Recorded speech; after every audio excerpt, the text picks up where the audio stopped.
Real Estate Podcast. I'm your host, Josh Mosley. This week I got George Meyers, Mia Madison. How's it going, George? Good. Glad to be here. Appreciate you having me on this week. Yeah, Very man. excited. Thanks for coming, for real. Anytime, man. I'm really excited to be on. So kind of normally like the way I start, I don't know if you listen to the past ones, but we start kind of what's your journey from, you get out of high school, you're just starting out. Okay. What's from then to now? All right. So, graduated locally here. I'm born and raised in Savannah. So, graduated in 1998 from Jenkins High School. At that point, did a little bit of college. Wasn't really my thing. My parents kind of wanted me to try it. Did it for a couple years. And of all things, I went and opened a business. But the business that I opened was building custom cars. So, I owned a company called Southern Car Customs. I did that from about 2000 until about 2006 or 2007. And then during that venture, I had bought a little bit of real estate, just for the business and stuff like that. I'd been lucky enough to run into a couple pieces of property, and, we owned some commercial property right here off Mall Boulevard, and that kind of worked out. And then in 2006, early 2007, things started to change. The economy was starting to change. And I'm not going to say I was smart enough to know what was going on. I was just a young punk still who would listen sometimes and not others. But at that point, I decided I was going to sell the real estate that we had, the commercial real estate, and look at kind of diversifying at that point. And the diversification wasn't for any financial reason. It was a situation. I was having a daughter in 2007. We were having a daughter and everything else in our first child. And I put the building up for sale for sub-owner. Didn't believe in real estate agents. Was just like, no, I don't need an agent to do this. And didn't need an agent when I bought the property. Don't need an agent now. We just never really believed in it. I had friends that were real estate agents. I knew people were real estate agents. My wife held a real estate license at the time, but it just wasn't my thing. Didn't really believe in it. So I put the building up for sale for sub-owner. A gentleman comes in one day and says, hey, I've got a buyer for this property, but you have to have a realtor. Because they're a larger company, they don't want to take advantage of you. They want to make sure you have representation. So at that point, I was like, okay, so what are we talking about here? So the guy basically introduced himself and said, I'd love to be your representation. I've got a friend, he represents the buyers, blah, blah, blah, blah, so on and so forth. And then at that point, we went into a real estate deal. He was my real estate agent. I was his client. We went through negotiations. And because it was a big corporate deal, there were a lot of lawyers involved on the other side for the buyer side. I had one attorney on my side, and I had my real estate agent on my side. And it was just one of those situations where it just took forever. Every meeting took forever. Every meeting was a bunch of attorneys. And every time we'd come in, I'd come into the meetings, and I would just be like, I don't have time for this. Right. I mean, I'm a small business. I've got to run my business. I don't have time to sit around with you all and bicker back and forth about property lines and this and that and this and so on and so forth. So I need y'all just to figure it out. And here's my solution. And I'd give the solution, and everybody would be like, oh, that's not bad. And then next thing you know, we're doing an amendment to that. So as we finished up the transaction, it finally finished. It took us about probably 6 or 9 months to do the transaction. I mean, every day was a nerve wreck of, is this going to happen? And we really needed this to happen. With the economy starting to change and everything else, it was one of those things where we really needed the money from this real estate to kind of finalize our business out and prepare it for sale and that kind of stuff. And so we did that. We finalized everything out. And when we got done, I sold the business to a couple of friends. And at that point, I, was kind of retired for a moment. I wasn't doing anything. We had just had our baby. And at that point, I was like, I'm going to spend a little bit of time trying to figure things out. And my wife the whole time was like, you should be a realtor. You should be a realtor. And I'm like, I don't want to be a realtor. So finally, I had lunch with the gentleman who sold the property for me. We had lunch one day, and I said, hey, my wife keeps saying I should be a realtor. And he goes, you should be a realtor. He's like, the situation is that you did most of the work. You just needed me there for this and whatever. He's like, and I made really good money, and I make really good money, and you could do something really, really well. Well, the story comes around to find out that I went to school with his daughters. I graduated with one of his daughters. One of his other daughters was right behind me in high school. Okay. And it all kind of meshed together. And he said, well, here's the deal. I haven't never had a lot of realtors work for me in my company. He was kind of a single man, brokerage. And he'd had 1 or 2 people here and there. And he said, so if you want to do real estate, I'll mentor you. But you have to spend an entire year unpaid, mentoring under me, no commissions, no nothing. You can afford to do it because you had the sale, you've got other stuff, and your business sold and all that kind of stuff. And so I went back home and I thought about it, and I came back and I said, this is crazy. I mean, I don't know about this, So finally I convinced myself to do it. So I registered for the class. I did the class online, and I slowly took the class over about a year while I mentored under this gentleman. This gentleman to the day is to this day is still like a second father to me. He's my broker in charge still currently at this point for my brokerage. He's family. At this point, he's family. He's been family for years. But at that point, what we did is I spent the year literally just sitting in the corner. If we were in a meeting like this, I'd be in the corner listening, taking notes, understanding. He was having me do contracts. And just like every one of those movies you see, kind of like if you watch Karate Kid, you're always aggravated and pissed off because you're sitting in the back doing some of the work and you're not getting a compensation and you're not getting any credit for it. But at the end of all of the journey, it was a situation where I was like, man, that's the best year I could have ever spent. Right. I wish they would convert real estate for licensees to where they have to do 1 year under somebody, unpaid. Like an apprenticeship program. An apprenticeship program, Yeah. Unpaid, to become a realtor. Because I think that some of the ethical things, the ethics that I have now, some of the mindsets I have now, and some of the work ethic I have now is because I came up from the bottom and got to see all of it, and I was educated. I mean, think about it this way. A real estate agent will sell you the most expensive thing in your life. Yeah. And they only had to take 75 hours of class. I think that's the number. I think it's like 70 or 80 or 100 hours or whatever it is. I don't know the exact amount. But you take a pre-license course, then you take a license course, and then you're a realtor. Yeah. And you go work, and if you're lucky enough, somebody walks up and they're like, I want to buy $1 million house. And you're like, okay, I'll do it. Yeah. But I've never filled out a contract. I've never done any of it. I don't even know how to calculate the taxes on the damn thing. But I'm going to do it for you. Yeah. The other thing that's always been odd to me is if you go buy a $25,000 car, you get to test drive it. And they'll even let you borrow it for the weekend if you want. Yeah. But if you buy a house, you get to see it one time through the transaction. Yeah. Maybe twice if you're lucky. And it's usually the most expensive thing that people ever buy. So it's the weirdest thing. So I think that 1 year of time that I spent with him was really well. So fast forward, I spent a few years working for him. In 2010, the business was growing very well. I got in at the wrong time. I got in 2008 is when I licensed, I believe. And at that point, the economy was just gone. The market was crashing, foreclosures. I got in to do commercial. Worst thing you could have ever done was commercial at that time. And then at that point, it was a situation where I was like, I got to figure out what I'm going to do.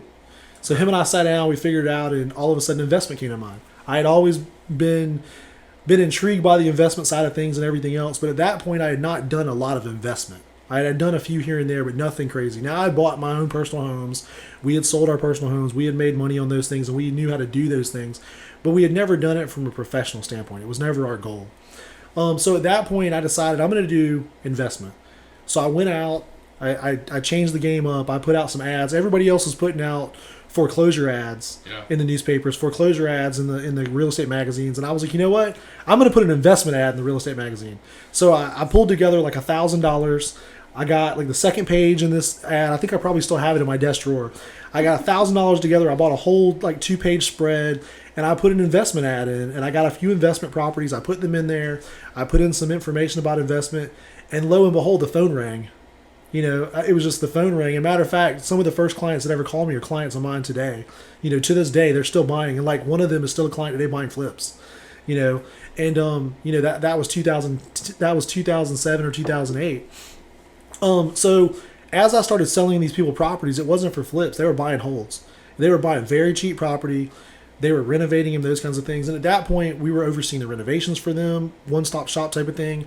We were building a business model that no one else was really doing the way we were doing. The realtor would always say, I don't do contracting. I don't do remodels. I don't do recommendations for remodels. I'll sell you the property. You figure it out, and then you go find a property manager. Well, as we talked to clients and asked questions, they were like, no, I need somebody because I'm not there. I need someone I can trust in all three of these areas. So as we realized that, we organically grew into a situation of we were working with contractors and doing what we called renovation management at the time. Okay. We were charging a fee to manage the renovation, to oversee the contractors, and where the contractors were doing the work. Well, what we also started to see at the time is the contractors weren't doing that great of a job. Yeah. They couldn't even manage themselves. So at that point, we started kind of taking over some of that as well. And then last but not least, we had a couple of clients that came along and said, these managers aren't doing a good job. These property managers aren't doing the right thing. They're not controlling the money correctly. They're not controlling the tenants correctly. There's all these things. So what can you do for me? And I was like, I can't do anything for you. I'm a realtor, So at that point, I took on a couple. I had one gentleman who had an apartment complex. He had a few properties in an apartment complex. And he said, here's the deal. I'll give them to you to manage, and you can't do any worse job than anybody else. You've told me no a million times, but you can't do any worse job than any of the other property managers I've ever had, and I'll let you learn on my dime. That's not a bad deal. Not a bad deal at all. It was the same kind of deal that I had from my original situation, with my current broker and friend. And I was like, okay, cool. So I became good friends with this gentleman. We managed it. After the first 6 or 8 months, he comes to us and he's like, lowest cost we've ever seen, best management, good tenants, lowest delinquency rates, low time on the markets, all these things. Y'all are doing amazing. So all of a sudden, he was referring friends. And then our investors were like, well, hey, we want you to manage for us too. And then organically, we started managing properties. In a matter of 6 or 8 months, we had 100 properties on the books. Yeah, like crazy, wildfire. That's crazy. Yeah, that was 2008 going into 2009 was like wildfire. And then finally at that point, it was like, okay, I think we need to take the next step. My broker at the time, and still my broker today was like, hey, you really should look at doing your own thing. I'll back you. I'll support you. I'll do these things. I'll give you all the mentorship you need and the support you need, and you should really start your own thing. So in 2010, we started Mia Madison Properties. And at that point, Mia's my oldest daughter, Madison's my youngest daughter, and that's where the name came from. So we started Mia Madison Properties. When we opened the doors, we were managing, 150, 175 properties. It was just me and an assistant and my broker. And then over the next probably 3 to 4 years, we grew into 400, 500, 600 properties of management. We grew into 3 or 4 agents, 3 or 4 property managers. We had opened a repair company by then. We had done all these other things. And from there, we've grown in the current location we're in. Right now, we started out at 1,000 square feet. Right now, we occupy probably 6,000 square feet. We've got our full classroom that we have for training agents. We're up to probably 15 to 16 agents. We're trying to grow towards the 20 to 25, maybe even 30 agents over the next probably year and a half, 2 years. We're somewhere probably between 600 and 700 properties that we manage, and we're hoping to be to 1,000 by the end of 2021. And then that brings us to the current day. And I feel like having this conversation today brings us back to where we were in 2006, 7, 8, because with everything going on with COVID, and all that kind of stuff, I feel like, where are we going to be in 6 months, a year, everything else with the economy? I mean, the economy seems strong right now, but where are we going to be? I mean, what do you think? I think it's been tough to gauge because, in real estate, we really haven't seen any kind of decline, right? But everything always happens a little bit slower in real estate, right? Agreed. I think, in 2006, there's not a lot of people in real estate that would have said there was a drop, but people outside then kind of saw the cracks coming. Yeah. And then, we were kind of late to the party. Yeah. But, I mean, I talk to people in different sectors, right? I got family all over. Nobody seems to say that the economy's taking a dip besides the news. So, I don't want to get controversial, but, if I'm looking through my lens, I just see what I see, right? And I don't know what's going to happen. It's kind of tough because, on one hand, you've never had the government just shut down the economy. But on the other hand, it's very small pockets of lots of people, but small geographical pockets of the country that have shut down, right? Yeah. You don't have, the Southeast hasn't shut down hardly at all. No. Yeah. Which is awesome because we're in the area. Besides some schools and stuff like that, I mean, I think that the whole coronavirus thing, first of all, I think that it was something that we all needed, not for the disease. So controversial. I don't want everybody to say that everybody needs corona. But from the world needing to slow down for a moment. Yeah. I mean, I can tell you that this summer I spent more time with my family than I've ever spent with them. And that's a great thing. And it wasn't because I didn't want to spend time with them. It was just work and busy and everything else. It was also not acceptable, 6 or 8 months ago. It was not acceptable for your kids to be in the background doing whatever while you're working. Right. And today it's more acceptable. It's when you're having a video conference, the kids aren't being disrespectful, but for them to walk by before was like, oh no, that's that's taboo. Yeah. But in today's, where we are today, it's just become more commonplace. So life has gotten a little bit easier, in my opinion, from a business standpoint. I feel like everybody's a little more caring for each other within reason. I think there's still a lot of uncaring people out there, but at the end of the day, I think that when it comes to business, some people are like, oh no, I understand you're trying to do homeschooling, or I understand you've got your kids today, or those kinds of things. I think they're being a little more accepting of that. I mean, I'm with you. I think looking through my lenses, it's very hard to tell what's going on. I know that from an analytical standpoint within our company, the sales side is growing rapidly. It's still growing. The prices are still going up. I can tell you that from the new construction side, we do a lot of new construction. So we represent one of the largest builders in the city. And, in that particular case, we're still seeing good numbers there. The problem we're having is the price increases on lumber. Oh, yeah. Lumber thing is crazy. I mean, like, I think. See futures? I know. Lumber futures? Yeah, it's crazy. I know. Yeah. And if you look, I mean, I think the last meeting we had a few weeks ago, we were up 111% on the cost of lumber for what it was costing our builder to build a property now versus then.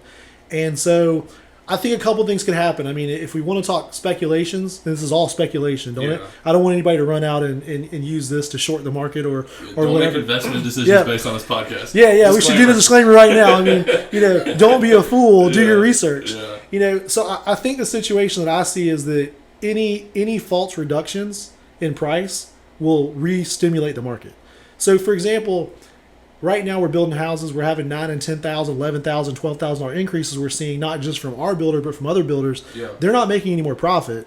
They're helping cover the cost of what the new costs are on these things. Yeah. However, I think at some point you will see those prices level out. They'll get a little bit better. They'll come down a little bit. Will they ever be back to where they were? No. Yeah, that's what my question. Yeah, that's what I was going to ask. No, I don't think so. I think what happens is even if they could take them back to where they were, they won't take them back to where they were because they'll just pick up that profit margin without having to mention it. Well, I mean, if demand's not dropping, right? So when the supply increases, like why drop the price? Like if demand stays I think they will for controversy. I think they'll drop their price a little bit just to say, well, we didn't just do it to keep the prices high. Kind of like they complain about with oil prices. When oil prices were dropping, they were still raising the price on gas at one point. Yeah. And everybody complained about it, and then all those companies dropped, and they had, bad publicity, bad PR. In this case, I think they will drop the prices some once things level out. And I think what will happen is the builders will do the same thing. The builders will reduce their prices back because they won't have to pay those additional costs because those aren't profit now. I think that will create a false sense of, I'm going to get a deal, which is good for us in the real estate market. So I think you have a bunch of people that rush out then thinking, oh my gosh, the builders are cutting prices. Yeah. But they're not really cutting prices. Now, my hope is that happens when we're having a couple other economy things happen.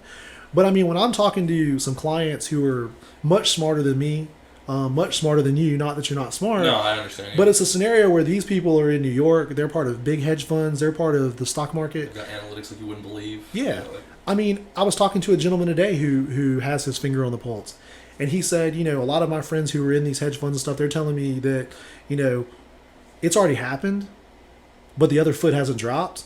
And everybody's naive. And when the other foot drops, there it goes. I mean, I'll give you one of the best examples. One of my clients last maybe 3 weeks ago was saying, he said, everything is false right now. Everything is fake right now. And I said, okay, well, what do you mean? He says, everybody got PPP money.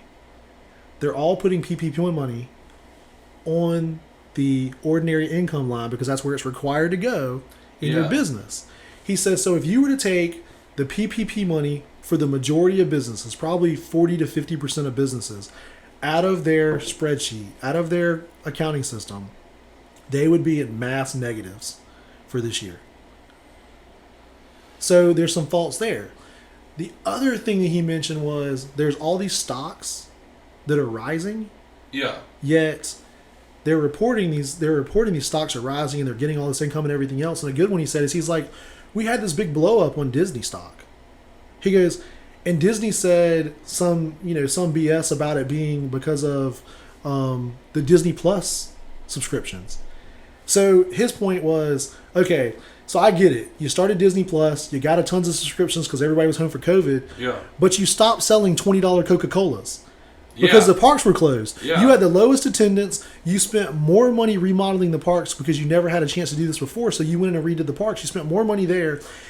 And you were selling no $20 Cokes, no $15 lollipops, no $10 bags of popcorn. And you're telling me as a stock person that this stock is now skyrocketing because of this? He says there again, I think there's some false negatives because I think that what's going to happen is in the first, second, or third quarter of next year, we're going to see reporting start to correct itself. Yeah. And when that reporting corrects itself, it starts to cause some issues. Well, the PPP should have ran out by now, right? It wasn't only 2 months. Well, all they did was reimburse you for. Well, in the PPP, they gave you an amount. And now you're trying to get the forgiveness on it. So it was based on you putting in all the information they needed and then coming back and saying, okay, you're going to get $2 million. Now, you could do whatever you wanted to do with that $2 million if you received it. However, to get forgiveness, you have to prove that you used it for the required things that they wanted you to use it for. Otherwise, it's just a loan. But that money came in and you've not made a payment on it yet because the payments aren't due until next year. So you don't even start making your first payment until sometime next year. With that being said, everybody's got it as ordinary income. So they're living off that money or doing whatever, whether you needed it or not. You know? So it's just a weird place we're in. I mean, I don't know that anybody can predict what's going to happen. I mean, my fear for real estate is that the commercial market they're going to get hammered. Oh, gosh. I mean, January, I don't know February. about here, though. What do you think about here? Because, like, I think, like, in places like New York, San Francisco, Chicago, Atlanta, right? I definitely think they're going to get smacked there. But some of these secondary markets where they didn't shut down quite as hard, right? Like here, Charleston, even Jacksonville. Yeah. I mean, I think that if you look around at what's shutting down, some of these big brands are going to shut down still. So you're getting affected there. You got your Pier 1s that are going out of business. You got your Steinmarts that are going out of business. You got some other companies that are on the verge of downsizing. And I can tell you that in our commercial department, in our real estate firm, we're getting a good amount of calls that are wanting to talk about how they could walk away from their lease agreement and go from where they're in to what they want to be in. So, you know, good example is we had a company call us a few weeks ago. They're in 20,000 square feet of office space. And they used every bit of that 20,000 square feet prior to March 17th. Right. Because that was when COVID started, right around then, you know. And now they're saying we want to go from 20,000 square feet to 3. Oh, my gosh. And they're saying we've been in this location for 19 years. We don't have a problem with the landlord or anything else, but here's the deal. We just want to walk away. And we're trying to encourage this company, well, you can't really just walk away. There could be some legal ramifications. So maybe we should talk to the landlord and see what we can do to kind of do an early termination or whatever the situation is. And then we'll find you those 3,000 square feet. But to go from 20,000 to 3,000, so, and like, that's not the only company. I mean, we've got multiple companies that we've spoken with that we have not solicited. They're soliciting us. So when you look at that, those are the things that on a day-to-day basis, a lot of people don't even know because, you know, we're not telling everybody those things. That's what happens internal. It's internal office stuff.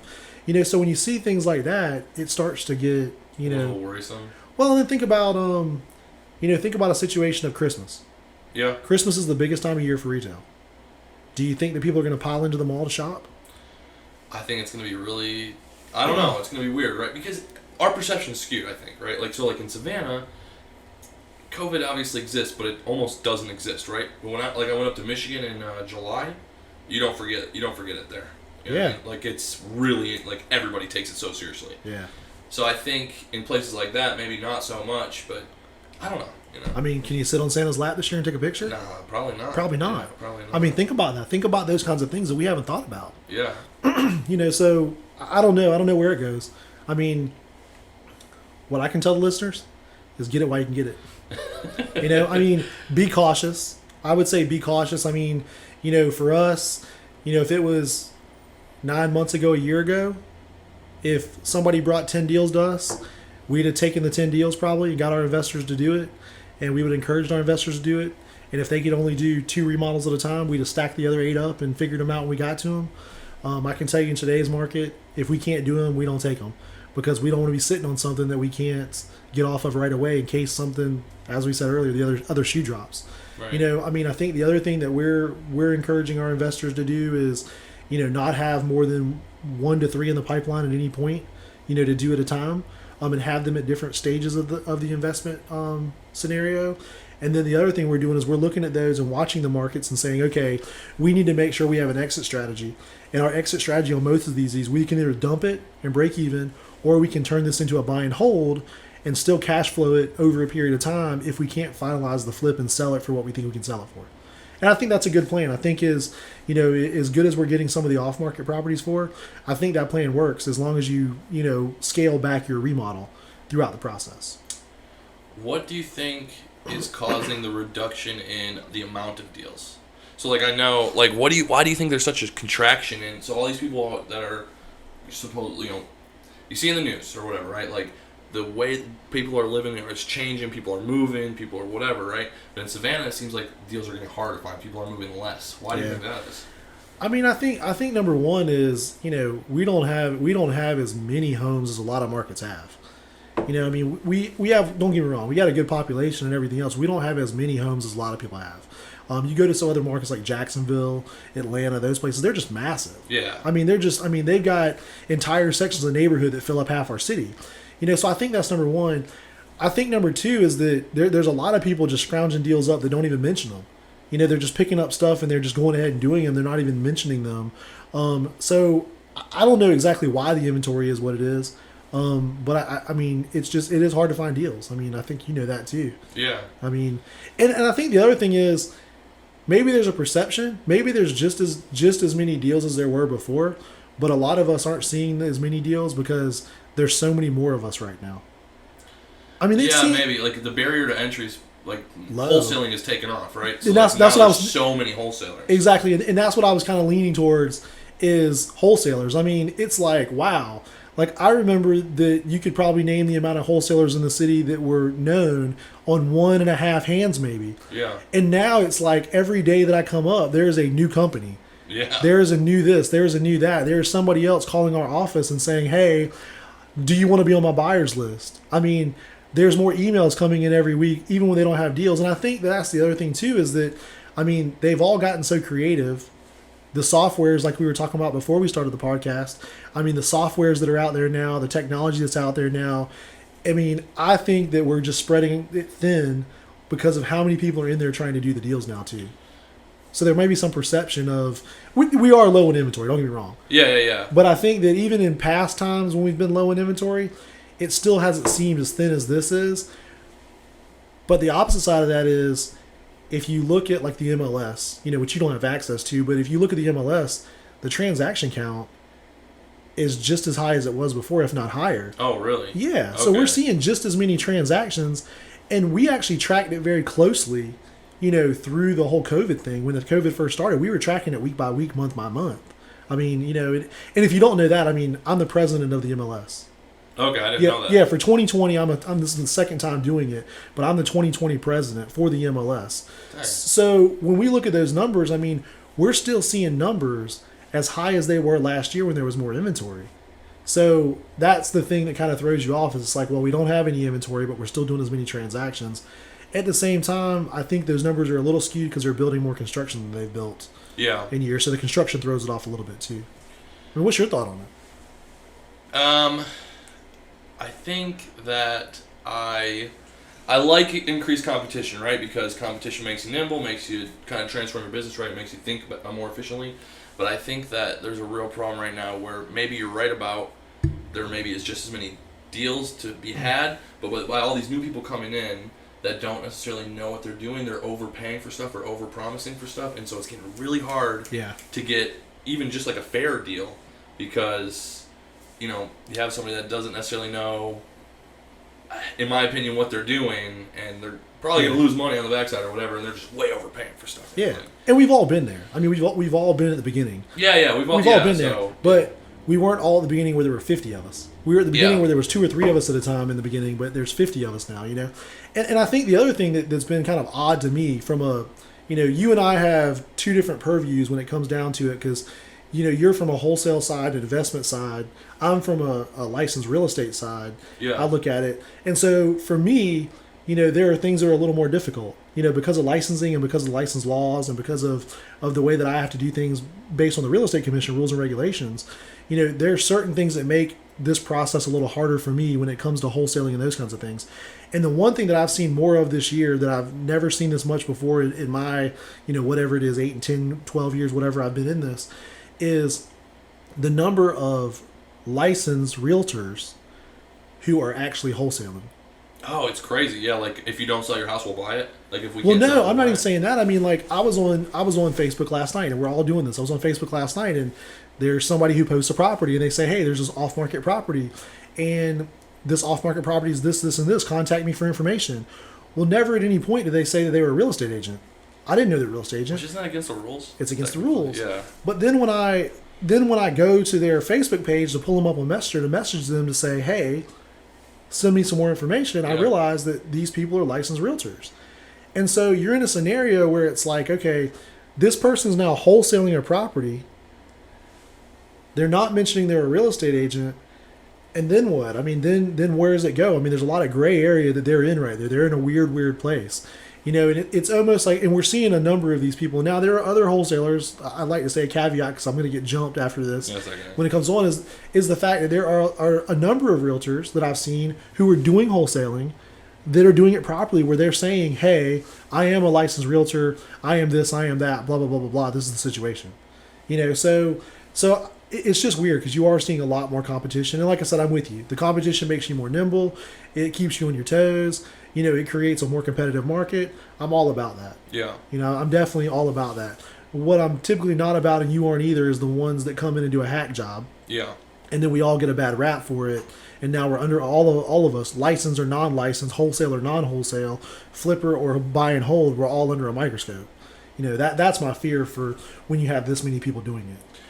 I think I don't know. This opinion is going to be unpopular, and it would not benefit me at all. But we've talked about this before, me and my partner, and I almost think that they should just teach wholesaling in like the realtor school, and then like wholesalers just have to be licensed too. Yeah. Like they really shouldn't allow wholesaling the way that it is. Yeah. Because people can just type up a contract, show up to somebody's house, get it signed, and then. Those people are like really, they have a lot of liability, right? Like they're really vulnerable, these homeowners. They don't even know what's going on, right? Like they just think like you're going to buy their house for cash, and who knows what's in these contracts and stuff. And there's really no repercussions for those people because they don't have to be licensed, right? Like, it's a tricky subject because I'm not trying to create enemies. And maybe it's one of those things where you're doing a lot of education. You're educating people. You're bringing people in the market. I mean, you're kind of flipping the way things are done. You're kind of doing like we did back in 2007, 2008, 2009. You're flipping the script. I mean, because it's like, okay, well, y'all are doing podcasts and y'all are doing videos and y'all are going out and meeting with realtors and doing videos with them, and you're meeting with other wholesalers and doing videos. And and it kind of throws you off because you're like, oh, well, they're a wholesaler. Why are they meeting with another wholesaler to record what they've done? I mean, but the point is, I mean, you're educating a lot of people. I mean, I got to commend you and your partner for that. I mean, y'all need a pat on the back because you're educating a lot of people, both new and existing and veteran people who are doing this. So maybe the comment that you have right there, maybe that's something that you should take, and you should do some training classes. Maybe you team up. I mean, maybe we could look at something where we help from the real estate side to say, hey, here's some of the things that we're seeing in the real estate world that these wholesalers are running into. Because I'm with you. With us, as I mentioned earlier, a lot of our deals right now are off market. Yeah. We're finding off market deals. And it's because our investors are nipping at our heels to say, you have to find me something or I have to get someone else. Yeah. So we have to go do that. We search the MLS. If it's not there, then we go to Facebook. If it's not there, we start calling wholesalers. We hope that people are sending stuff on their buyers list. But what we're running into is the same thing you're talking about from a different aspect, meaning that when we sign the contract to assign it to us, and then we show up to talk to the individual who's selling the property, we then are in a vulnerable, odd scenario because they know nothing about what is going on. And from a real estate license standpoint, even though they're not my client, at that point they are just a customer. At that point, we feel obligated to have to explain a few things to them. We have just how the process goes and everything else and this and that and this. But I just feel like you're saying, lots of these cases, not all of them, people are just popping up on their door, hey, I'll give you $50,000, and they're going, oh my gosh, I never knew I could get $50,000 for my property. Yeah. Yeah. I mean, that's exactly how all wholesalers make it. Yeah. They just like send out letters, they call them, they're like, exactly. How much can we get? We're like, you'd be surprised. And it's worth what you're willing to take for it. I mean, I get it. I agree with that portion. But it's one of those scenarios, like you said. I mean, maybe if we did or you did some educational type stuff like you're already doing, and try to get some people to understand, both locally, regionally, nationally, whatever it is. Because like I said, y'all are taking a great step. In what you're doing, man. Thank you. So I got to definitely commend you for that. Thank you, for real. I really appreciate that. I don't take compliments very well, but it's all good. Thank you. I won't tell them you're blushing. So I wanted to go back. So the first deal you guys did, you said that you didn't buy it with a realtor. So how did you find that first deal? So my wife was actually in a real estate course, and there was a gentleman who occupied half the building, and she heard him talking about he was trying to buy this building and he really couldn't afford the whole thing. He really needed a partner, this and that and this. So she came home and she said, hey, there's this building, blah, blah, blah, blah, so on and so forth. And then the next thing you know, we were talking with this guy, and this guy was like, yeah, I'd love to have a partnership, this and that and this. So we went to an attorney, got some paperwork drawn up, went back to him and said, hey, we'll do a 50-50 deal. The way this building was configured, it would work very well. It was a 50-50 wall right down the middle, all brick building, commercial space. We could take the one side, he could keep the side he was already in. We'd be partners. If anything ever happened to him, we'd have the first right of refusal to buy out the other half of the building, vice versa. If we ever wanted to sell, the other person would do the same thing. So we worked through a few different things. Well, we had a deadline to kind of respond on these things to both. There were two deadlines. Deadline number one was our deadline with him for him to respond to us to agree to this deal. Deadline number two was the gentleman who owned the building lived in like Kentucky or something. Okay. And that gentleman had given the tenant who we were trying to partner with X amount of days to respond before his first right of refusal was up. Okay. So we were trying to get answers out of this guy, this tenant. Never would respond. I'm taking care of it, this and that, and this. One of those kinds of things. Yeah. We came up within 2 or 3 days of the deadline, and the deadline expired. He told us he didn't get everything done in time, but he had it all under control. And then we find out that nothing's under control. We then track the guy down in Kentucky. I give him a call and say, hey, I was going to be partners with this guy. And he goes, yeah, I heard your name before, this and that and this. He goes, but you're too late. He says, his deadline was last, whatever it was. And we had another company on standby. They've put a contract on the property. And so here's the deal. He says, if this deal falls apart, I'll call you. You'll be my first call. And I thought that was just a kind of a BS kind of move. Yeah. Because I was like, you know what? This other company's paying way more money because this guy who had a deal, he had a deal to buy the property at a below market value because he had been there for so long, right? He just dropped the ball. He dropped the ball. Like he could have been your first wholesaler. Like he could have just wholesaled this deal. He could have wholesaled this deal, but he knew nothing was going on. So he was naive in the fact, thinking that everything was okay. So we just forgot about him and we're like, whatever. I talked to this guy in Kentucky, and this guy's like, I'll call you back if something comes up. I appreciate you, and this, that, and this. And I'm like, okay, great. This deal's done. We're done. This was the only chance we had to get a good building in a good location. Da-da-da. So, a month or two later, the phone rings. And I pick it up and don't know who's calling or whatever. And the guy says, hey, this is such and such from Kentucky.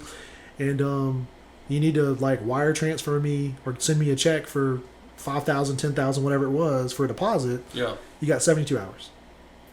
And what a demand. And I'm going to give you the deal at the price that your guy that you were going to do a deal with messed up on.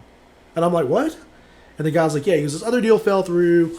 I think this would all work out. I'd rather see it go to somebody like yourself who's a young entrepreneur or whatever. And I was like, no way. What's going on right here? So we did. We hung up the phone. We pulled the money together. We overnighted the check to this guy. And then we were off to the races. But off to the races meant that we were going to banks and sitting in front of them and saying, hey, we want to buy this building. And they were like, ha, ha, ha, you want to buy what? You have all this debt. You have this. You're young. You're this. You're that. Your business is new. And we were just like, wow. So we went bank after bank after bank. Business plan after business plan after business plan. They would tell us to do this. We would do that. They would tell us to do that. We would do that. And then finally we met up with a bank and that person really helped us out. They've become a really good friend of ours over the years. And they're still a friend to this day. But in that case, they took a chance on us. They got us an SBA 504 loan. If you're not familiar with 504 loans, they're a special SBA back loan. Basically what happens is the SBA puts up 50% of the guarantee. The buyer puts up 10% of the guarantee. And then the 40%, the 4 in the number, is the bank. So the bank ends up backing the last 40%. I think that's the correct way. Okay. But it's a 504. It's SBA 504 loan. Very good for small businesses who are starting out trying to buy real estate. It's only a real estate type of loan.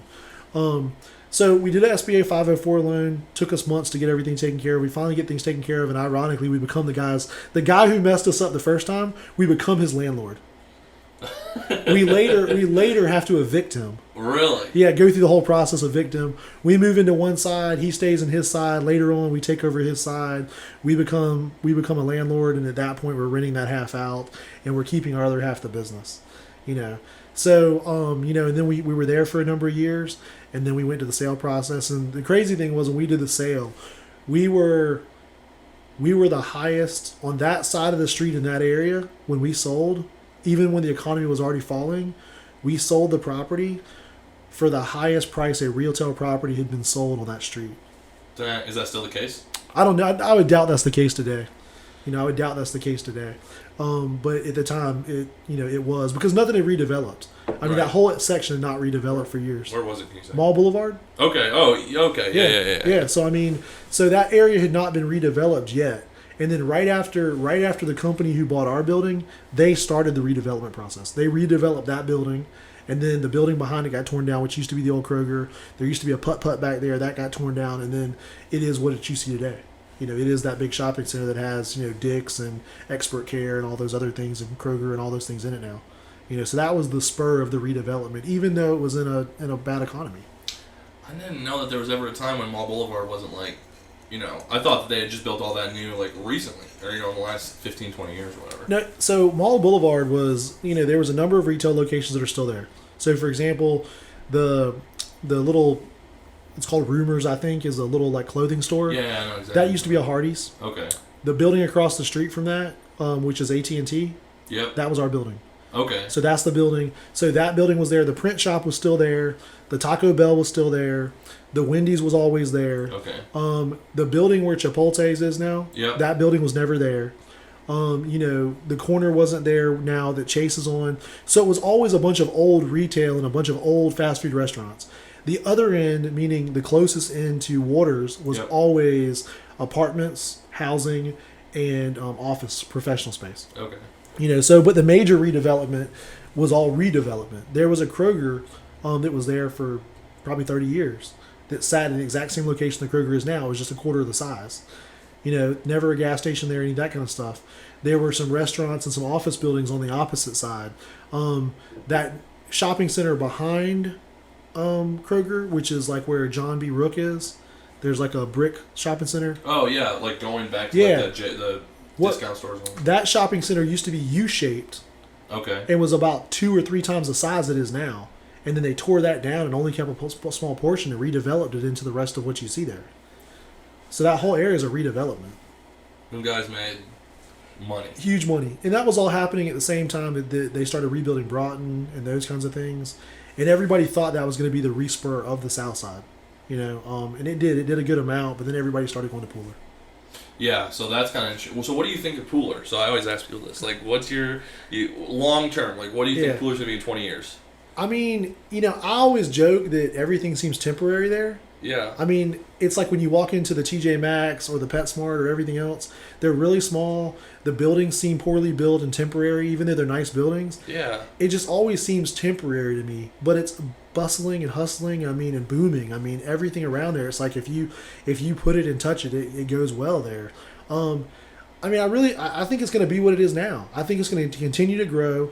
I think that the growth, as we start to see it now, is starting to head down 95 and towards 21. As you go to Rincon, you're seeing a lot of places go in right there. So I think it's going to continue to grow. I think the growth will slow down a little bit because there's not much more retail space, in my opinion, that they can really do. I mean, it seems like they have just about everything you could ever want out there. So that Costco bill, I don't know what's going on with that. Yeah, I know. Yeah. So, I mean, there's a couple things like that, but for the most part, I mean, they've just got everything. So I don't see how they're going to redevelop too much more. But I do think the housing market out there is going to continue to kind of grow. I think it also depends on how Gulfstream continues to do. Yeah, I mean, so in your experience, do you think they're going to continue to grow? Just totally speculative, right? But I mean, we've seen dips in. Yeah, and I think that I would have to imagine COVID has them a little bit because I heard they had a number of cancellations or a number of pauses. Yeah. I don't know how true or untrue that is, but I mean, I think that there's other people that have way more money than we can ever imagine that will always be buying planes. Yeah. So I think they'll be okay. I mean, I think, like you said, they've always had their dips. I mean, and I bet if you could look at a graph of their dips, they're pretty consistent, I bet. Yeah, I bet they are. Yeah, I bet it's like just a smooth wave of up and down and up and down. And I think with as many ups and downs as they've had, I think that they've learned how to kind of, ebb and flow to get themselves through that process. So I think they're going to be here for a long time to come. And I think they're just going to continue growing and continue evolving You know, I mean, if you look at their evolution, I mean, they're now doing, and I think they've been doing it, but they're now doing a lot of military planes and Coast Guard planes and yeah. I saw this really cool thing on LinkedIn the other day where they showed all the different planes they build that you never even realized they build, and I think one of them was like a Japanese Coast Guard plane.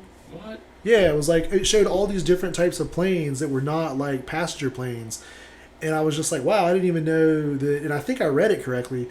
But I was like, I didn't even know they were building all these different types of planes. I knew they had built a few for the military here and there, but I mean, the way that this article and chart looked and sounded was as they were doing a good amount of other business that we don't even realize they're doing.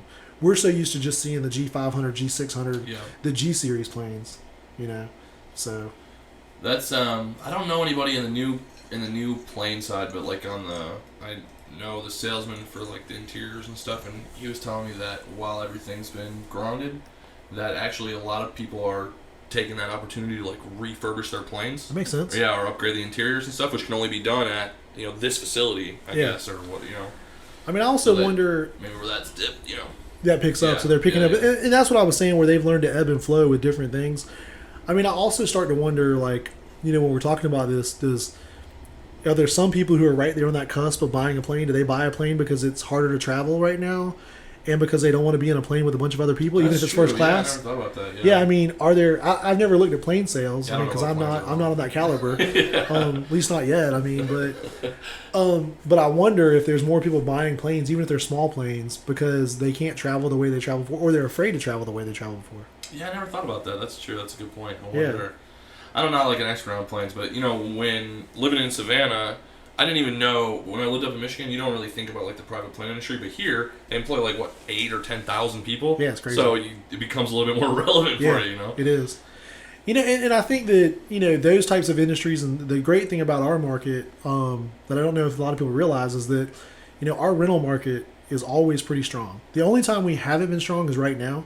We've got a little bit of a dip because of the fact that schools. We have a lot of colleges, and typically a lot of our tenancy in a lot of our properties around town, especially downtown and midtown, are from SCAD. And you have a situation, but like when we had an economy drop previously, back in the mid 2000s, in those cases, it didn't really affect us because everyone who was going into foreclosure needed to rent a house. Everybody who was coming from military were renting for the first year, and then they would buy after that if they decided they were going to be here. Yeah. Or if you came here to do a contract for Gulfstream, you were renting a property. There were all these different industries, and still currently today, there's all these different industries and all these different schools and educational, aspects that keep us being a very, very strong rental market.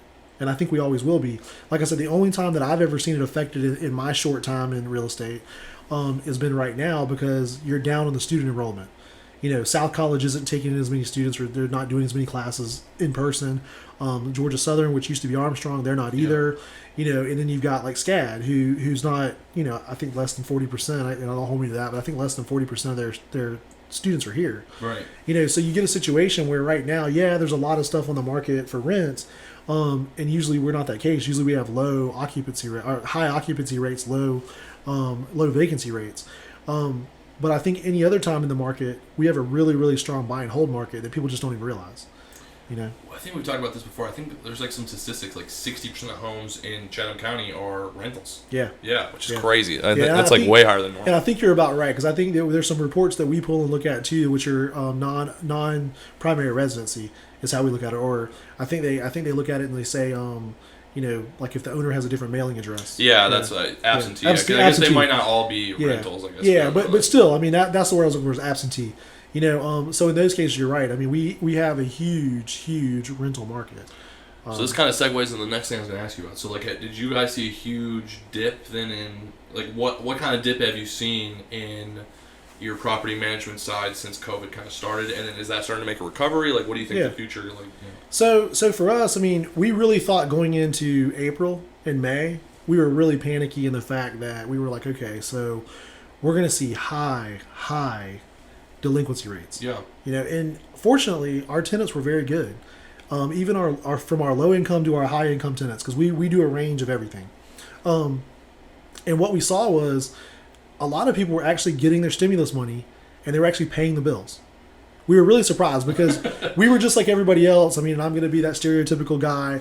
We were joking that everybody was going to take that check and they're going to go buy a TV or they're going to go do this or going to do that. We all said it. Yeah. You know, no matter what, you know, where we come from, that's what we were all joking about. Yeah, that's it. Yeah. You know, but the scenario was we were very highly surprised to see people come in, and whether they were using a stimulus check or not, we had a very low increase in our delinquency. Okay. Now, the other thing that we saw this time was even when there was a situation where they paused evictions, we were like, man, now people are just not going to pay, just not to pay. Yeah. And then in addition to that, we're going to see a lot of people who just hold over, you know. But that wasn't the case either. What we saw, surprisingly, it was actually, you know, a little bit of humanity. We kind of were like, wow, this is crazy. We had a good amount of tenants who showed up on our doorsteps and said, hey, I don't want to put you or your owner in a bad situation, but I've lost my job, my hours have been cut, and I promise I'll pay you. Or if you want me to, I'll pack up right now. I don't want to go through eviction when it's back available. I don't want to tell you I can pay you what I can't pay you. But if it's better for me to just walk away and clean the place and turn it back to you good and new and perfect, I'll do that. That was the first time in our history that we had seen people actually cooperating without being forced to cooperate. Now, don't get me wrong. We had some people who took advantage of the situation, but it was nowhere near the amount that we thought. Yeah. So then what we saw is we saw a lot of cancellations coming into the start of the school years. So, you know, normally for us, June, July, August are really ramping up for SCAD students and for the colleges. So we're just seeing stuff fly off the shelf. I mean, it's like you click submit, it goes to the website, and you're like, oh, I got it, it's mine. Right. You know, yeah. the sight unseen. You know, so in the past that's where it's kind of been. But this year it was a situation of we had leases already written, and they were canceling leases and saying, forget it, sue me if you need to, because they didn't know if they're going to be able to come here. Oh, that's true, yeah. Yeah, and so we were working with some people. Some people didn't work with us. Some people were just, you know, jerks about it. Other people were really working with us, and we were working with them. So we have seen an effect of the landlords. You know, what we see now is I can tell you that at the moment, we have more rentals currently in our portfolio, the company's portfolio that we manage. We've got more rentals on the market right now than we've ever had because of vacancy, okay? We also know that most of our competitors are very similar. They have a high vacancy rate as well. I'm not saying high in the fact that they're going out of business. I'm saying high, just higher than normal. Right. Yeah. And so the other problem that we run into, and it's funny, I was just having this conversation, emailing this to somebody before I came here from lunch, is that now you're in a situation where it used to be, you know, that if we have a property and it's a little bit dated but it's not bad, it would rent. You just take $100 off per month, $150 off per month, and it would rent. Right. Now, the tenants who are renting are being a lot more choosy because for the first time they have inventory to choose from. Usually they don't have inventory to choose from. Usually they're literally saying, well, I've missed 5 properties already, so the 6th property I see, doesn't matter what condition it's in or how the landlord is, I'm taking it. Right. And I'll figure it out from there. That's not the case. So I think what's starting to happen at the moment is, you know, companies like us, landlords, we're all having to rethink our process. You know, we're having to now say, we might actually have to redo this unit. And when I say redo it, we never had bad units. Right, just spruce it up a little, right? We like do. The little upgrades that you wouldn't, you know. Yeah, it used to be maybe you could slap a coat of paint on it. The floors are a little bit dated. The kitchen cabinets are a little bit dated, and you could go with it. But now it seems like in certain cases, it's like, okay, we're going to have to repaint this entire kitchen, including the cabinets, or we're going to have to replace the cabinets or upgrade the bathroom. We're having to do things that we wouldn't have normally had to do over the past few years. And are you seeing that affect your properties throughout the whole county, or is it kind of more just downtown? No, I mean, we're seeing it all through Chatham County. Right, yeah, through Chatham Now, County. Bryan and Effingham, we're still pretty strong. But I got to say, we don't have as high a presence in those markets as we do in the Savannah market. You know, if you look at our portfolio, I would say, you know, 90% of our portfolio is Chatham County. Right. And then you do a mixed bag of the last 10% of our portfolio between Bryan County and Effingham County. Okay. You know? On your guys' projections going forward, have you heard any whispers like about SCAD coming back? Like, do you know what kind of to expect over the course of the next 6 months? Like, yeah, we haven't, and we don't really know what to expect. It's one of the areas that we're very vague on. We don't really know what's going to happen. You know, we hope that they start to do stuff in the near future. I think that it goes back to what you were talking about a little while ago, where a lot of the SCAD students are coming from areas that it's very serious there. Yeah. You know, so if you've got SCAD students coming in from Michigan or Ohio or those kinds of places, the situation is they take it very, very seriously there. Yeah. Whereas, you know, Us rednecks down here, we're all, we're all like if you put some Jack Daniels on that, it'll wash it right away, no big deal. You know what I mean? So I think that the one thing that they have is even if SCAD decides, hey, we're going to open the school back up tomorrow, we're going to space everybody 6 feet apart. I wonder how many parents actually allow their college student, or how many college students themselves make the decision to actually come back until something actually happens with Corona.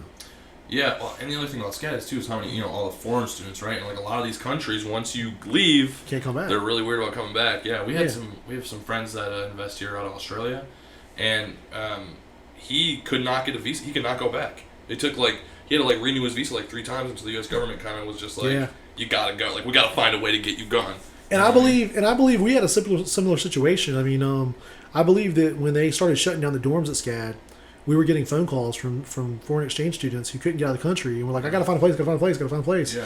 And and I think, matter of fact, I'm gonna say a friend, but they're more of an acquaintance. They were telling me a few weeks ago that they have an Airbnb that they have a foreign exchange students who's renting for 4 months. Oh my god. Yeah, he just they gave him a good deal. They gave him a really good deal because they were getting a lot of Airbnb cancellations. Yeah. Think about all those people. This is kind of off topic, but all those people in March when all those Airbnb canceled and they switched over to long-term rentals, and then a month later everything was back to normal. Yeah. And I got and I can speak to that. I mean, I have a property at Tybee, and when March came along, I didn't have any cancellations in March. Well, maybe a few, but I mean, I didn't have a high drop in March. April, I started to see a few more, not as many as I expected. Yeah. May, things were getting back a little bit normal. People were starting to say, okay, I'm going to do this. And then in June, July, and August, it's been crazy. In October, I'm trying to do a remodel there now. So I have 2 units. I have an upper unit and a lower unit. Yeah. So I decided to start my lower unit because of Corona. I was like, well, I have time to finally do this. Before I had to stop because the neighbors don't want to hear it while they're renting a guest place. Right. And so I started, and now all of a sudden, October, I was like, you know what? It's October. I'm usually slow in October. I will not block a day out. Well, every time I turn around to book something, somebody else is booked. I mean, this morning I get up and I check my email, and there's one for the 19th through the 22nd or 23rd.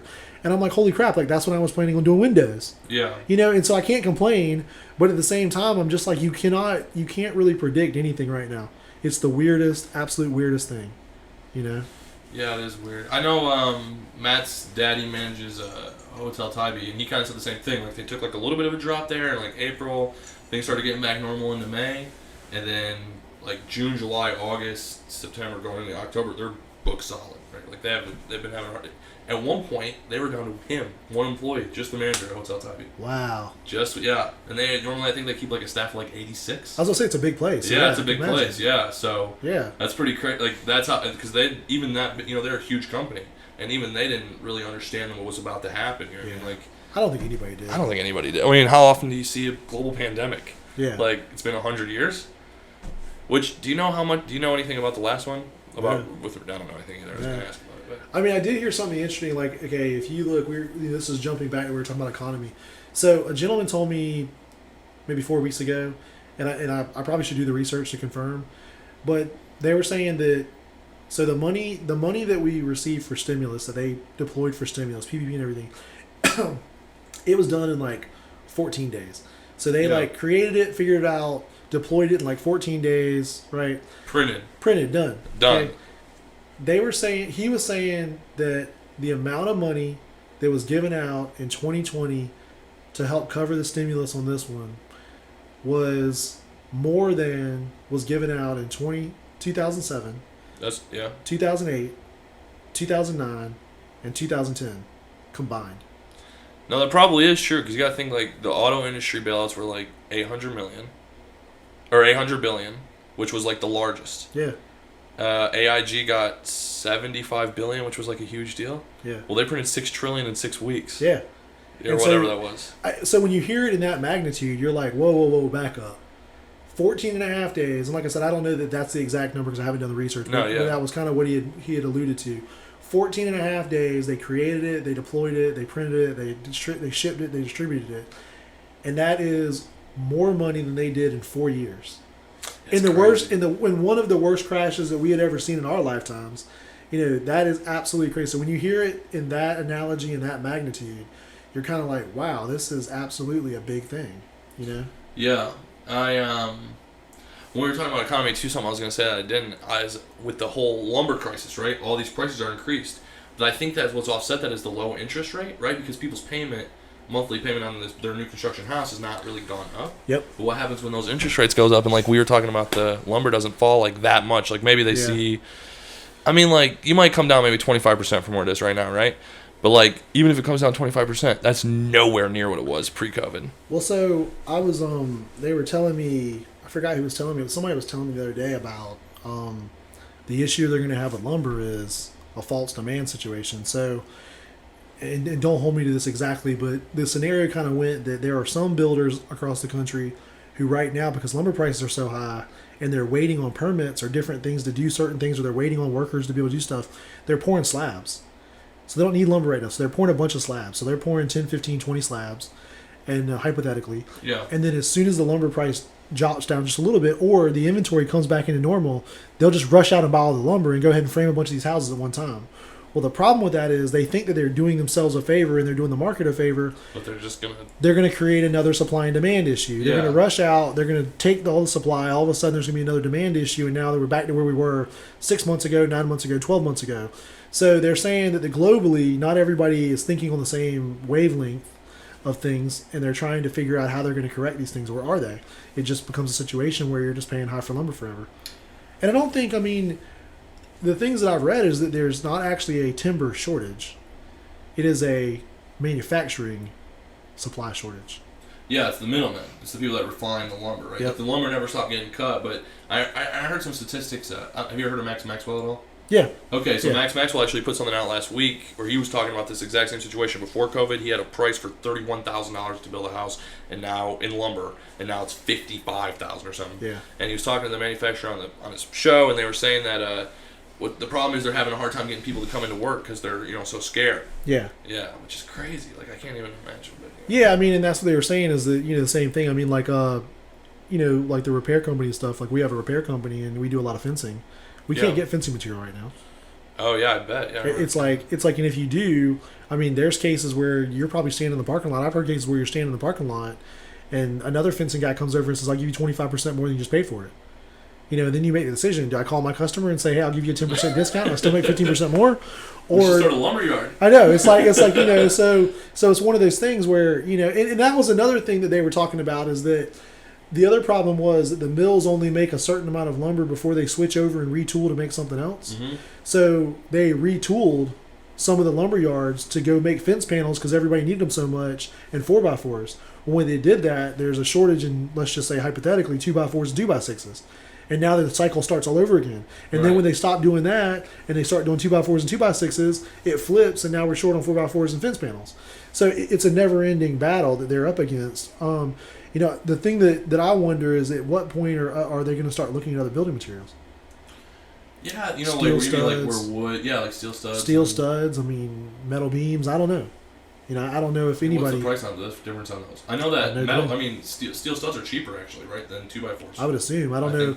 I don't know if there's some residential building standard issues or like that or whatever, but it just seems to me that there's going to be someone or some people out there that are trying to find a better way, faster way. Because it's two things. I mean, number one, it's you can't get the lumber, and number two, when you can get the lumber, the price is a lot higher.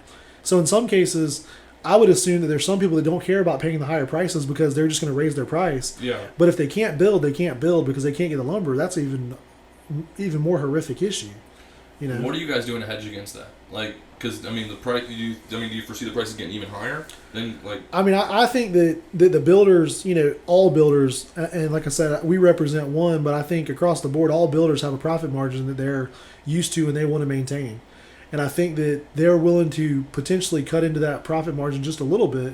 But at some point, every time the wood prices go up, they're going to reprice their homes. Right. Now, the question is, can other home sales pace it fast enough so that we don't have appraisal issues?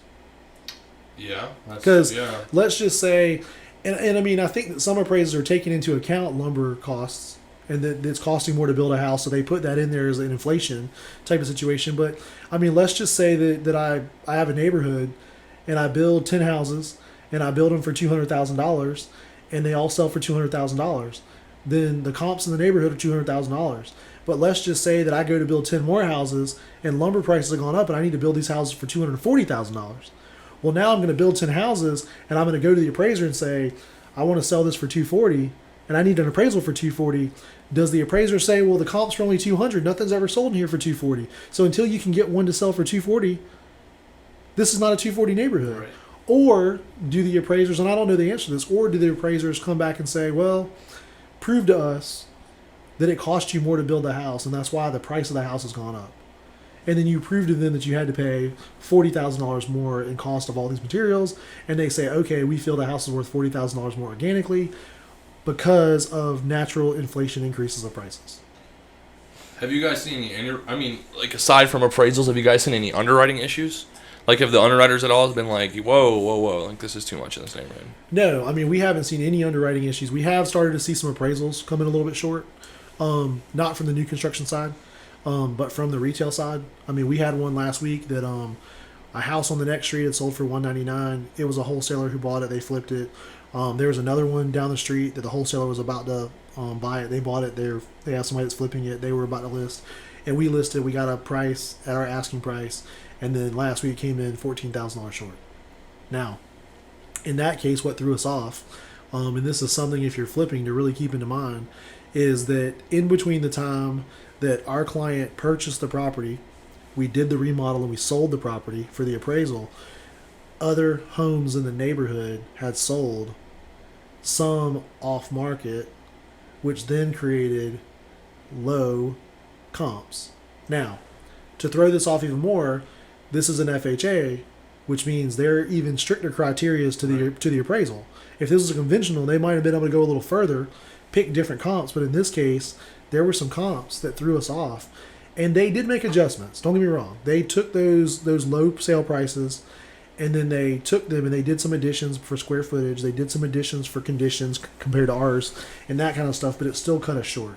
And if you would have been able to take those few properties that wholesalers had taken out of the equation, then at that point we would have come in correct. So we're $17,000 short. So what do you do? And what ended up happening? In our case, luckily we had the profit margins. Yeah. The client won't make as much as they were going to make. The client's not happy about it. We cut a little of our commission. You know, we talked to the bank about cutting part of the origination fee to keep the deal together. We cut a little bit of closing costs here and there. The attorney's working with us, so everybody's working with us. Kind of like nickel and dimed it to $17,000. Everybody, we didn't get a $17,000. Basically, we got a few $1,000s here and there. We went back to the client and said, you know, we represent you as the seller.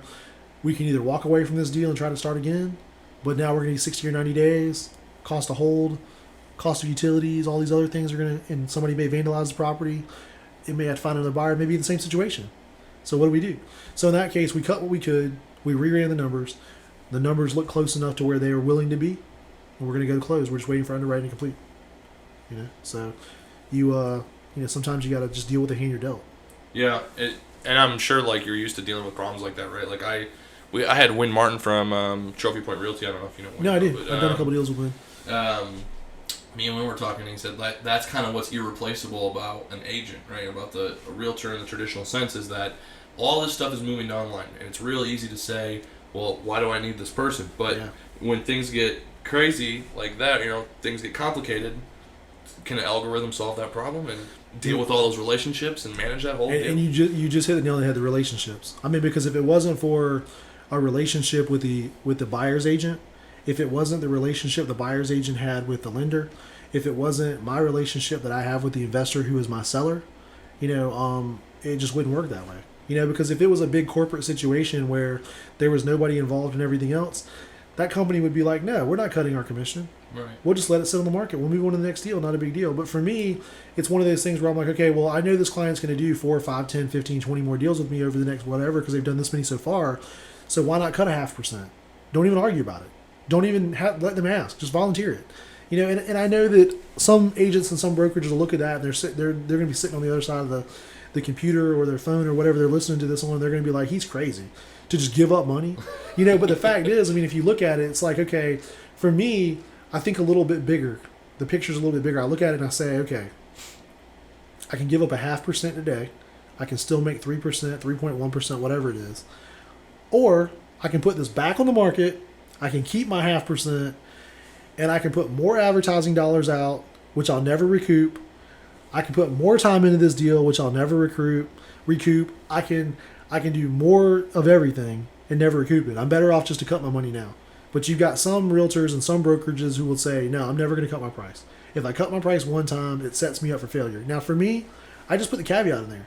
Dear Mr. Client, I'm doing this as a favor because this deal came in low.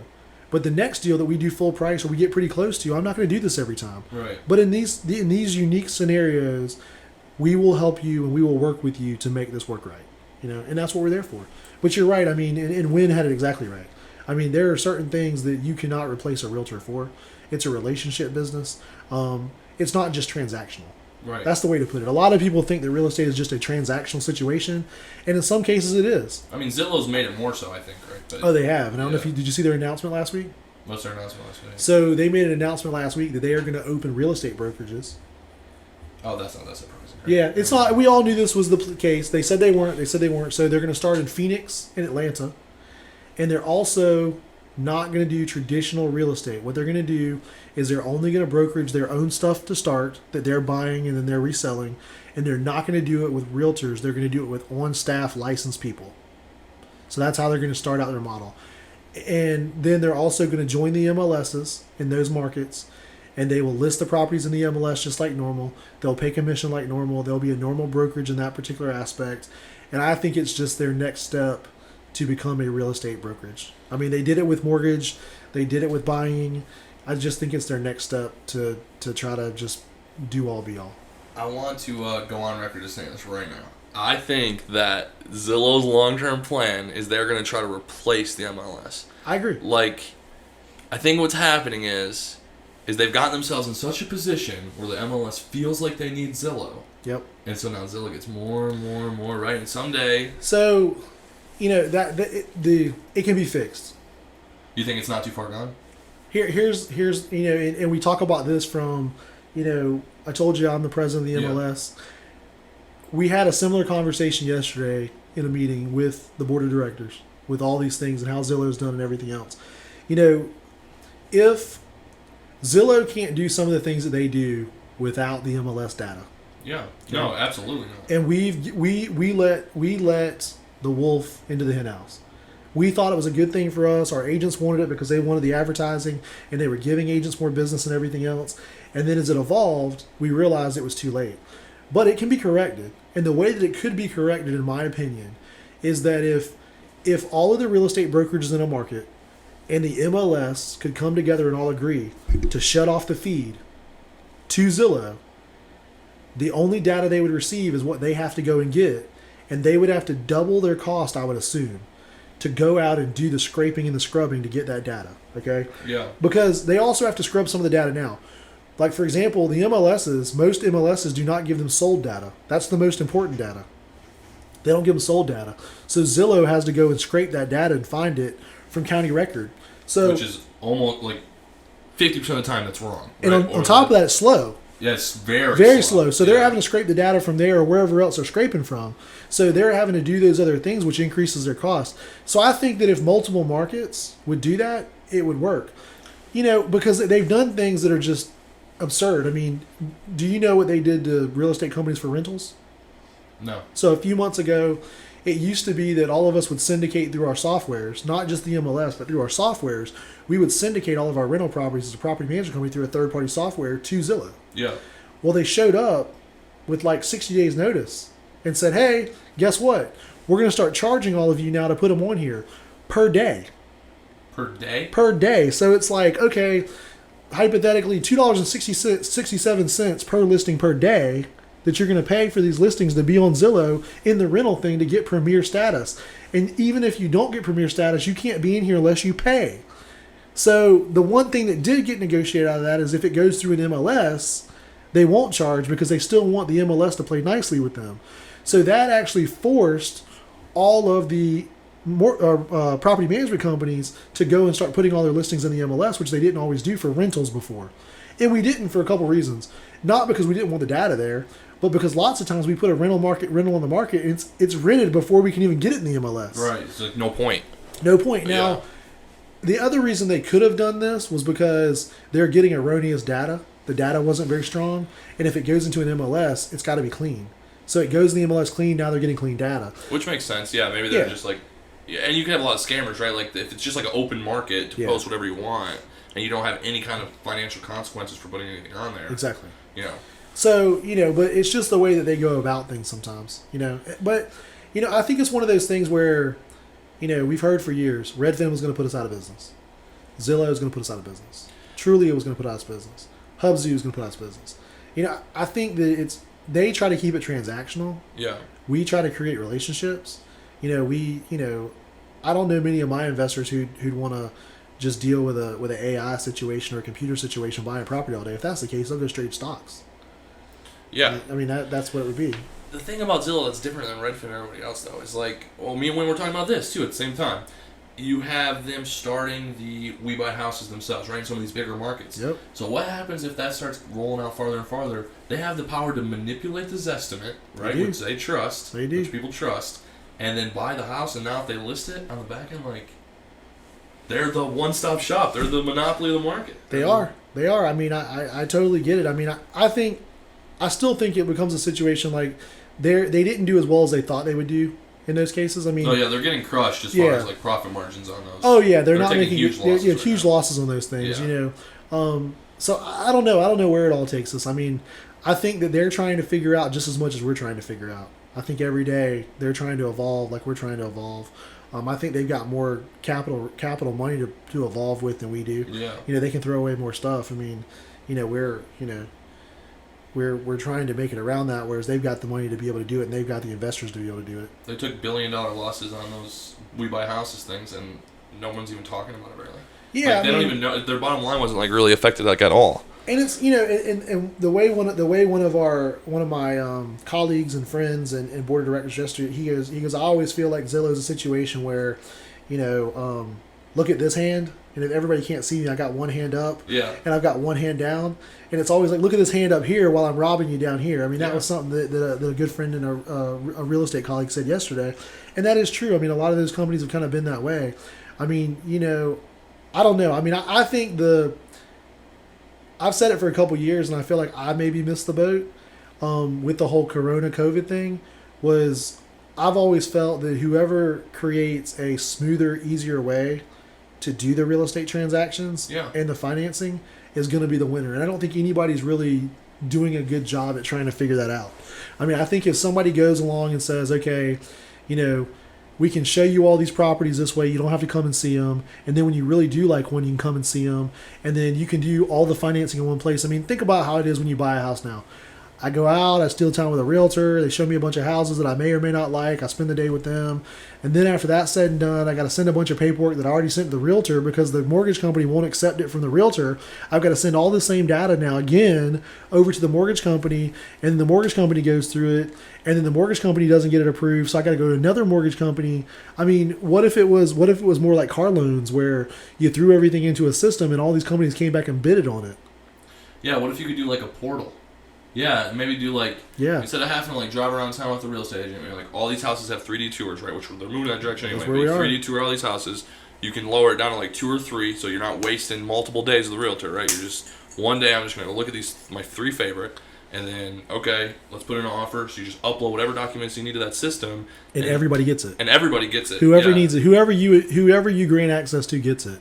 Yeah. And everything kind of goes smooth. The attorney uses that portal, everything else. I mean, I think until somebody kind of figures it out, and there's been a couple people who've tried to do something similar and they're working on it, but it's just been one of those things where it's kind of a failed scenario. I think somebody really kind of needs to make the Uber effect, if you will. I mean, that's a good way to put it. Is it's so easy. Why do you use Uber? Even when you're getting overpaid, you're overpaying for a damn ride. I mean, it's convenience. It's convenience. It's one click of a button. Amazon. All of my stuff is Amazon, exactly. Yeah. All of my stuff is already saved with you. Everything is already there. It's a click of a button, and when you say it's going to be here, it's here most of the time. Yeah. It's just absolutely positively is here. Same thing with Uber. I mean, what if you could streamline that process? And I think that the same thing goes for, wholesaling or anything else. I mean, I think that if people were kind of looking at something that same way for wholesaling, where it's like, okay, bam, here's the information, here's your offer, here's what the market looks like, here's what everything is, and it just kind of does everything for you. I think that would, get everything along the way. I mean, the attorney's involved in that process, even with a wholesaler. I think it would be something really cool that nobody's really doing a good job with. You'd have to think of a way to make that happen, I think, at a small level before you roll. Because the real problem would be there's all these different fringe lawyers that people use, right? All these different fringe mortgage companies. So, like, if you had, like, one portal, I think it would be difficult to get all these people, all these tiny lawyers and mortgage companies from all around to, like, subscribe to the... I don't think it's a subscribe thing. I think it's more of a you just open the portal up for that individual whenever the time needed. I mean, but, like, what if you think, like, these small mortgage companies would just be like, how do you convince them to take that documentation that's in that system? You know what I'm trying to say? Yeah, I mean, I think you'd have to find some sort of security encryption, so that the documents are secure, they're proper, they're accurate, those kinds of things. I mean, there's got to be something that, we could figure out. There's got to be something. We're going to talk after the show. Yeah, I mean, that's a scenario of it, and I think that's where people get stuck. Where we're stuck at right now is like, well, that's not possible. I mean, I'll give you. It's possible, right? Like I'll give you a great one. So I learned my lesson with my wife, and she's gonna love this when she hears this. So I remember back in like I don't know, late '90s, early 2000. Yeah. I used to sell cell phones. At one point during high school, I was trying to figure things out before I got in my business. Before I got in my first business, I sold cell phones. I worked at a couple cell phone stores and everything else. And, cell phones, it was like the smallest you could have one, the best it was. Like a little small flip phone or whatever. They had So I remember we were sitting down talking one day, and she's like, wouldn't it be cool if just all of this shit that we have here was in a phone? And it's like your calculator and your this and your like that and your navigation. And I was like, how big that damn phone would be? That'll never be possible. And I'm a tech geek, and I was like, that would never be possible, honey. Like, how big that phone would be? And so here we are today, and it's like everything in the Radio Shack ad from 1990 is in the phone. It's crazy. Plus more. Yeah. Plus more. I mean, whoever thought that you'd be listening to this podcast on that cell phone right now, or watching this if we were recording it, or watching your videos that you're making, or doing our virtual tours, those kinds of things. But I mean, I think it's that the point of that is, I think sometimes we just don't ask the questions, and sometimes we just don't explore the options. I think that it's small-minded to think that all those small people won't get involved. Now, do I think you have to encourage them? I think you'd have to sit down and give them a benefit cost analysis and a benefit analysis to say, this is why you should do this. Do you want more clients? Because the people who are coming up and going to be your home buyers next and are your home buyers currently, they are now used to convenience. They're used to the Amazon of it. Those kinds of things. Yeah, it's almost like creates a situation where either like you get on board or get left behind. If you get the biggest players on board, then like small guys just kind of follow. Otherwise, they're gonna not get anybody. Yeah. Yeah, maybe you're right. Yeah, that might be true. Yeah. Who do you listen to? So, is there any, educational resources that you follow, books you're listening to, whatever? So, I mean, I'm a big music listener, so I listen to a lot of music, but, I watch, the Fox Business and the Bloomberg every day. I listen to those kinds of things, watch those kinds of things. Bigger Pockets. Okay, yeah. I'm into the Bigger Pockets podcast and that kind of stuff. Those are kind of my main ones. I mean, some of the other stuff I listen to, I don't know if you've ever listened to it, but How We Built This. Oh, yeah, I love How We Built This. Oh, that's awesome. That's one of my favorite ones. I'll put that in the background. I bring up the Patagonia episode, all the time. Have you heard the Otterbox one?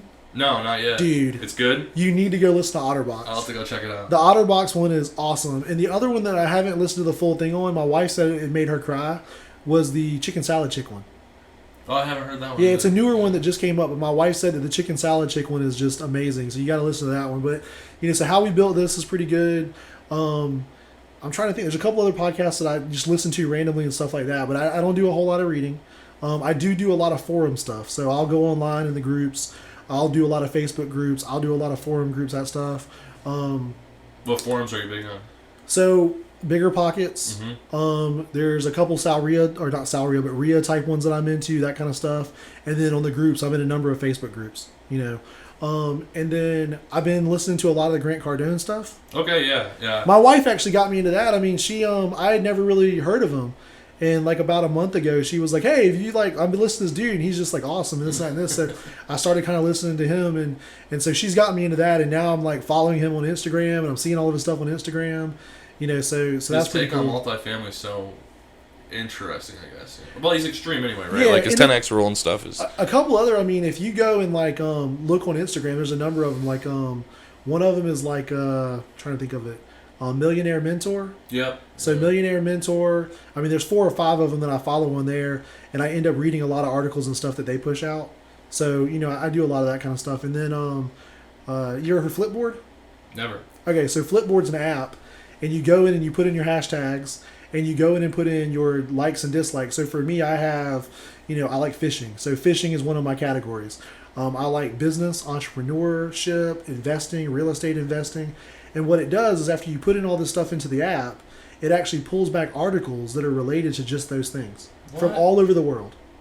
Yeah. What? That's so pretty cool. So if I pull it up on Flipboard right now, I can pull it up and put in real estate. And when I click on the real estate tab across the top, it'll be like, hey, today in Australia, this multi-billion-dollar home that was owned by such and such sold, or this time in New York, blah, blah, blah, blah. Right. And I see all kinds of articles, but it pulls all these articles from all these different places into this one thing.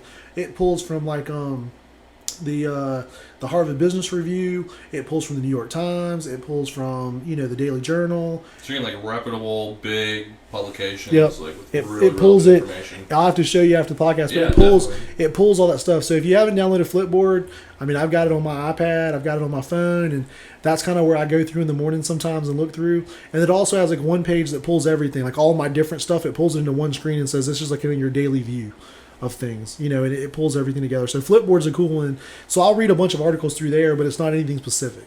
You know what I mean? It's just that kind of stuff. Just like whatever you're feeling that day. Whatever I'm feeling that day, whatever. Yeah, it's already hashtagged. You've already put in all of your likes and all your dislikes. You've thrown them in there. You've already sorted it, and it all brings it back into one location. Oh, like populates it like your Facebook feed or whatever. There you go. For news articles. Yep. That's kind of cool. Okay, that's a great concept. It's forums and news articles and all kinds of stuff. It all pulls it together in one location. It's pretty cool. So, if you and the listeners haven't done it at Flipboard, Yeah, I'm definitely gonna check it out. yeah, I'll check it out with you. But Flipboard's the way to go. Same thing. My wife got me into that. She was using it a few years ago, and so I'll get on there every morning and kind of look at that stuff. But I mean, a lot of the groups have gotten really popular for me. Going in and seeing the real world stuff of what I see other people doing. Yeah. And the other thing that I've been doing a lot of is I've been joining Facebook groups that aren't in Savannah. Okay, yeah. Because I get a lot of ideas from other markets. So, like I've got a couple of them that I'm in like California. Okay. Because a lot of their stuff comes east. It comes from the west to the east. You know what I mean? So I'm on a couple of Facebook groups there where they're posting properties and doing stuff, but I'm seeing stuff that's different. So I'm like, okay, well I can get some ideas from here, and I'm ahead of the curve because nobody else here is really doing it. Right. And I do the same thing for real estate. On my real estate side, when we're looking at our real estate marketing, I'm following all these other things from other areas, and I kind of take that as my inspiration to kind of pull things together. I can't recommend the Dallas groups enough. Check out the Dallas groups? Yeah, That- because it's really competitive Yeah, there, that right? makes sense. Yeah, and you got like a lot of people from California that have been moving there, so I think that people are forced to get a little bit more innovative, and so we've been finding a lot out of like the Dallas area because we actually have an office there too. So Okay. But how about do you do any Audible? You ever tried Audible? No, I've tried it before, and I've used it before, but I haven't done much of it. The problem that I have with Audible is so I was doing it, and then I would get so busy doing what I'm doing that I wouldn't pay attention. Yeah. And I spent my entire time Like going back, yeah. And then I'm so all over the place all day until I lay down. I mean, I literally am all over the place until I sit down later that night. And by the time I go to put Audible on at night, I just fall asleep. So it's one of those things where I would love to read more. Yeah. It's funny. I had a friend of mine who wrote a book. He just wrote it and he wanted everybody to read it, so he sent it out and he kept saying, "Did you read it? Did you read it? Did you read it?" And I was like, "I really have to tell you that I don't read a lot. Unless it's a contract, I don't really read a lot, and I don't. Right. I mean, I read some articles here and there, but it's all short stuff that I can do, while I'm waiting for a meeting or while I'm between something or, this and that and this. I mean, but I don't really have the time, unfortunately, to sit down and do a whole lot of long books or listen to a lot of stuff like that. If it's stuff that I can kind of clip into, clip out of, it's pretty good. I got you. I wanted to ask too. Day one. Let's say there's a day one agent or day one you back at day one. What advice are you giving? So day one, create your contact list.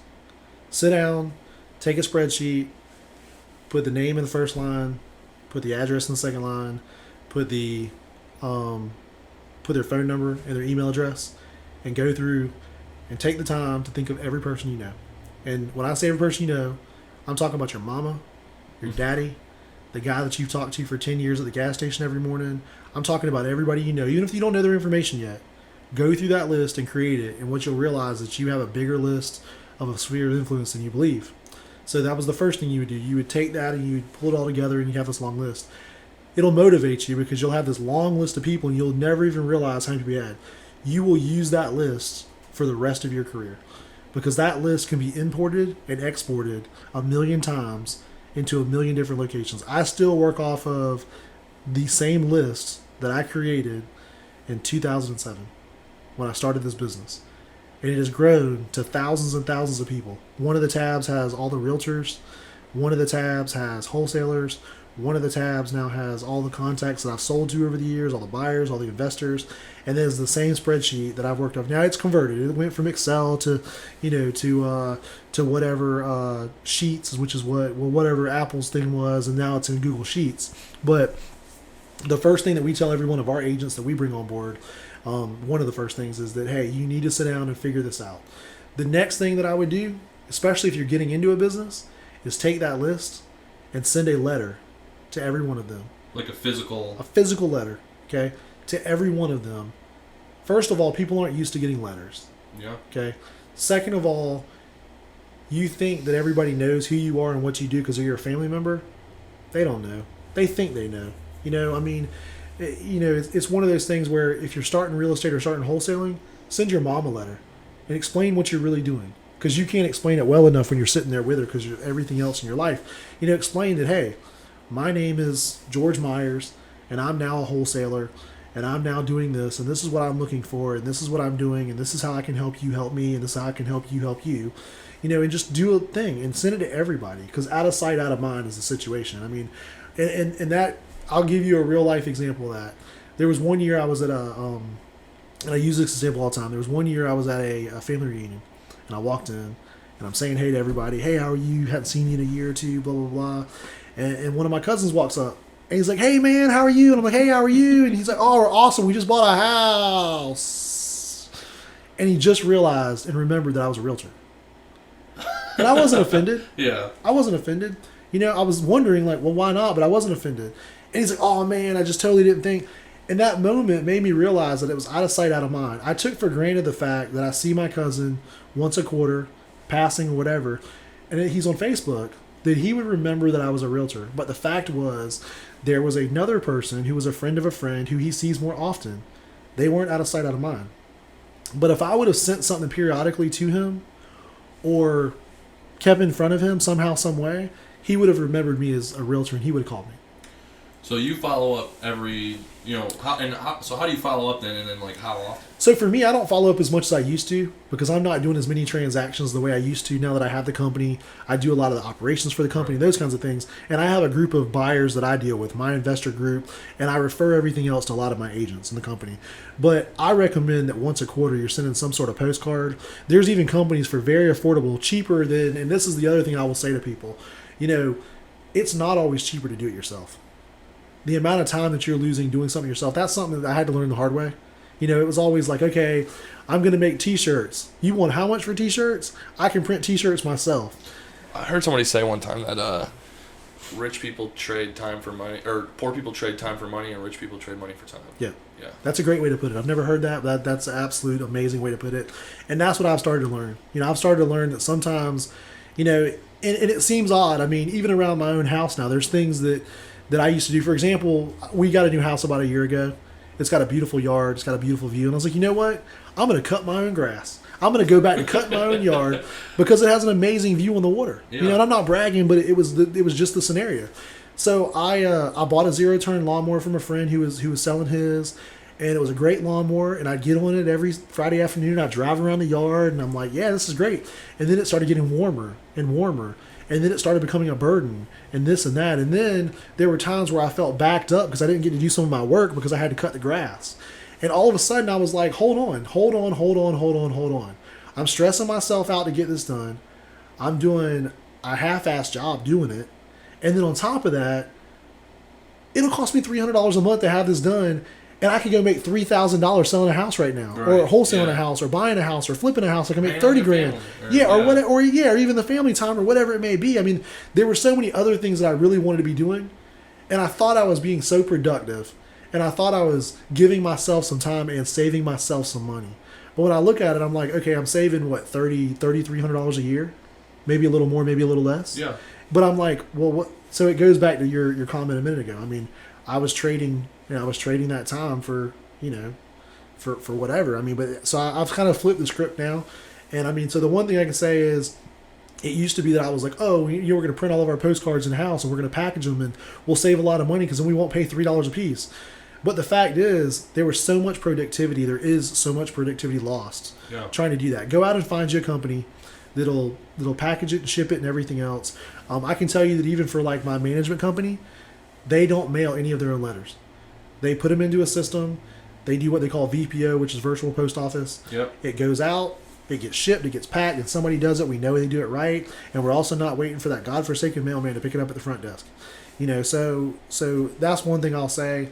The other thing I would say is just start to build those relationships. Do it through people start to build those relationships, start to identify the people who are going to be your best sphere of influence. You always hear that you become, what is the saying? You always become the 6 people you hang out with, or show me your 5 friends will show your future, kind of thing. Yeah, kind of thing. Same like concept, that. Yeah. Same concept. So what you have to realize is, you got a lot of great friends, and they're great to hang out with on the weekends and stuff like that, and and you can do some things, and you're not trying to shun them off. But at the end of the day, if you're going to be successful, you need to pick your professional sphere of influence very, very well.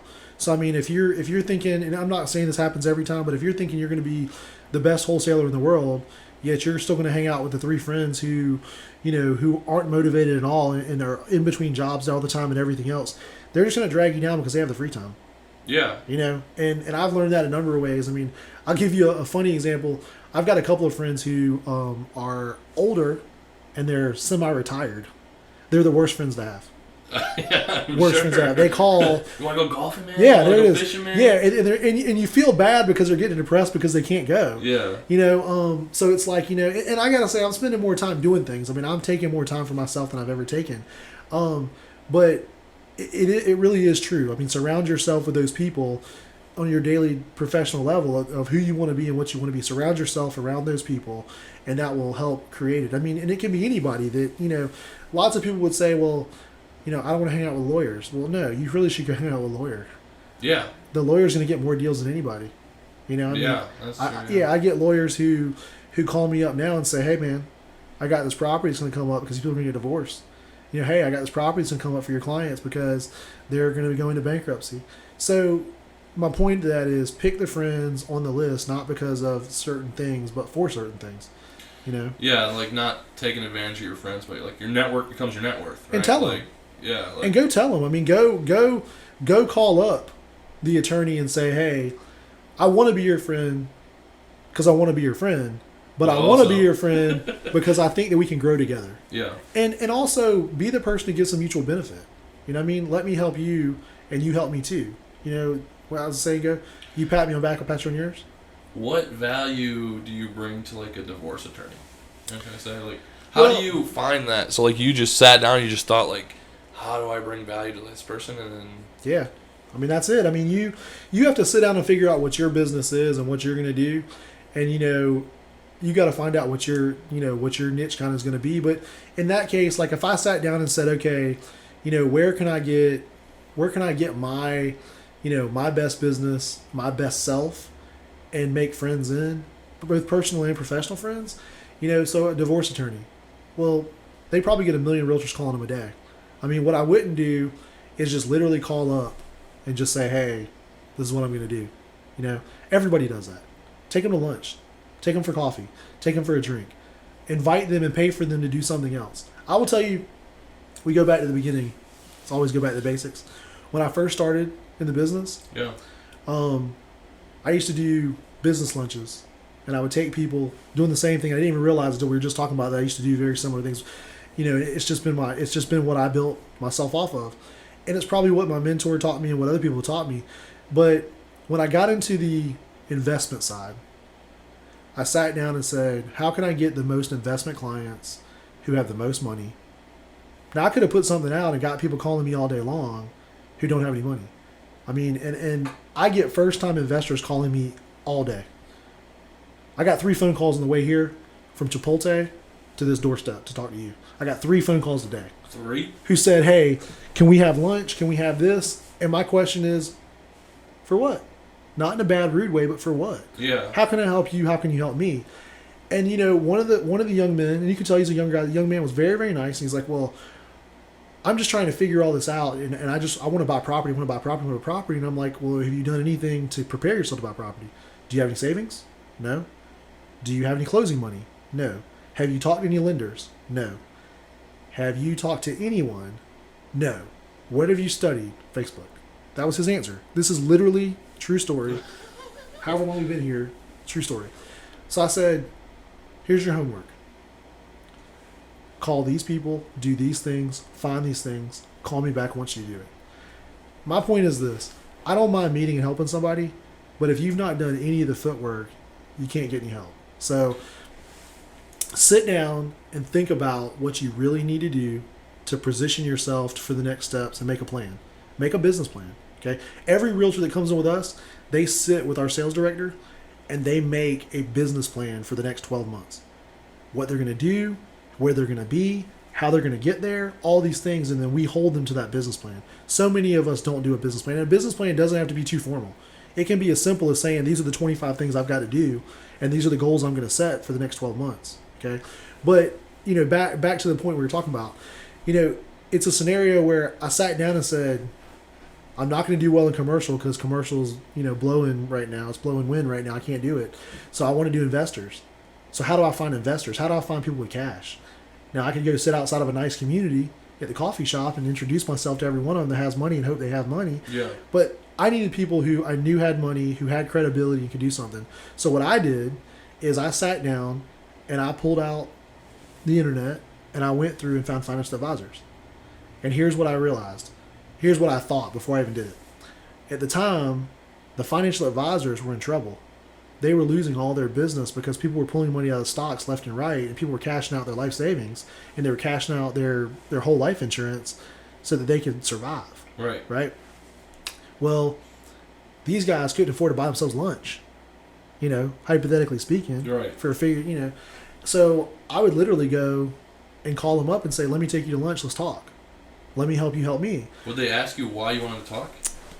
Most of them would say, yeah, what do you want to talk about? And I said, I want to talk about your clients. I want to talk about how I can help you keep your clients. I want to talk to you about how you can help your clients invest in something more than you can invest in now. And so at that point, I couldn't afford to buy them lunch. No joke. I mean, it was a point where I was like, okay, this is going to get very expensive very fast. So I was literally going to all of my family members and borrowing the Val packs and taking out the buy one, get one free lunches. And I would literally fold it into 4 pieces behind my credit card so nobody would see it. And when I would go to pay, I'd give them that coupon behind my credit card so they wouldn't see it. True story. And so it was a buy one, get one free lunch. And I would just make sure that I bought something of lesser value than them. And then that way, the lunch only cost me what I was going to pay for my own lunch. Right. So that's a trick that anybody can use because they still do that. Like if you look at, I think Spanky's does a buy one, get one free lunch menu. I think that, do those kinds of things and stuff like that. But in my case, I would sit down with these financial advisors and I would say, I'm not trying to steal your business. I'm not as good as you are, those kinds of things. But here's the deal. You always say diversify. If you would encourage your clients that are taking all this cash out to come and do business with me, now when the market is good, I will in turn tell them to come back to you when the market is good and they'll do stocks with you. And that's what happened with a number of local financial advisors. We became friends, and a lot of us are friends to this day still. And even out of town financial advisors. I've got financial advisors in other cities who still to this day, when their clients want to diversify, they send them there because they know that when the time is right, I will tell them. When we're sitting at a closing table and they're getting a $100,000 check and they go, what do you want to do with this? And I go, well, I think you should diversify it. I think you should take part of that money, put it into real estate, take part of that money, put it in your bank account, and take part of that money and take it back up to the financial advisor and see what they want to do with it. And you're diversified 3 ways.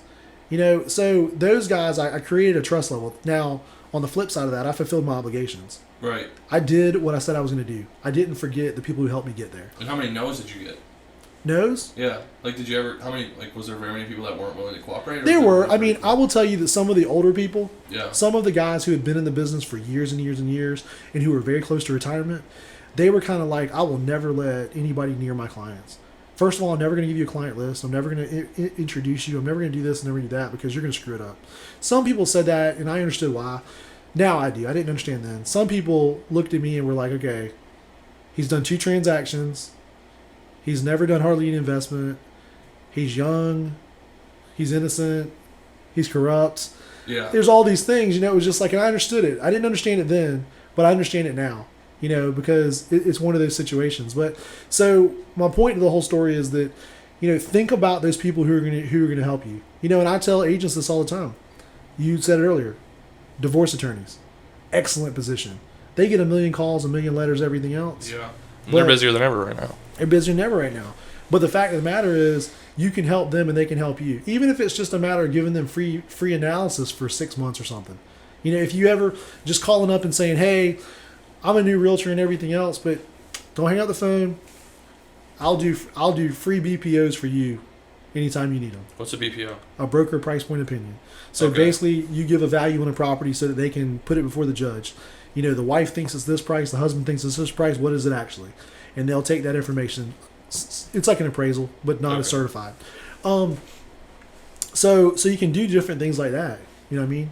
So just go out and try to make those types of friends and everything else. I mean, the other thing I can say is if you're starting out in wholesaling, if you're starting out as an investor, the couple of things that I would do, I would go get a few people in your life. Okay. The first person I would get in your life is a realtor. Yeah, I agree with that. Yeah. Okay. The second person I would get in your life is a closing attorney. Yep. And the third person would be a contractor. Okay, I agree with all 3 of those. Yep. Yeah. So it's 3 places that every day, all day, I see people who say they're wholesalers. I see people who say they're investors. I see people who are putting up that good facade and saying that they're doing these things and they're setting the right tone, and they should set that tone. But then when they go online and they go, hey, I need a closing attorney. Yeah. Or, hey, I need this or I need that. I mean, don't use those people, meaning don't use them for free all the time. Create some benefit for them, give them some business. Yeah. But at the end of the day, if you don't have those 3 people, I mean, you're going to have a tough time. You're going to have a very tough time to get through that process. Now, you can do it. Don't get me wrong. You can struggle through it. You can be last minute getting the estimate from a contractor you've never met and you don't know. You can be the last minute finding a closing attorney to put their name on there, or you're the guy doing amendments to change the closing attorney 3 times. You're going to be constantly stressed out, though. Exactly. Yeah. And that's the point. So, I mean, the whole moral to all of that we just talked about was, plan, and surround yourself with the people who can actually help you through these processes. And don't be afraid to pay a little bit of money for it. Attorneys cost money.